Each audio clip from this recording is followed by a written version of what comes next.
షబ్నా ఆజ్మీ, ప్రకా మన ప్రకాష్ రాజ్ వీళ్ళందరూ కూడా అక్కడ నిన్న కాక్రోచ్ జనతా పార్టీ ఉద్యమం దగ్గర ఉన్నారు. ఇంకేముంది, అసలు మోడీ ప్రభుత్వం అయిపోయింది.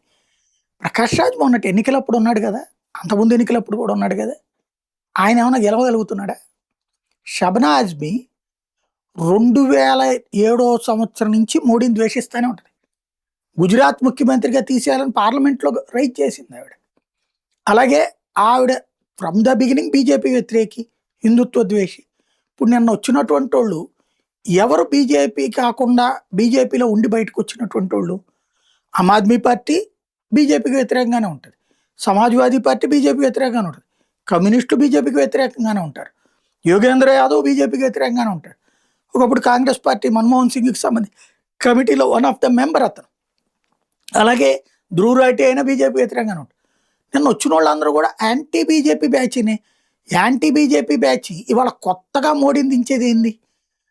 మోడీని దించడానికి ఉండే ప్రతి అవకాశంలో ఏలు పెడతారు. ఈ ఏలు పెట్టినంత మాత్రాన మోడీ దిగిపోతే కనుక 19లో అధికారంలోకి రాకూడదు, 24లో అధికారంలోకి రాకూడదు, అలాగే ఇన్ని రాష్ట్రాల అధికారంలోకి రాకూడదు. సరే, కడుపు మంట తీర్చుకోవడానికి ఈవీఎంలను మాట్లాడుకునే వాళ్ళ విచక్షణకు వదిలేద్దాం.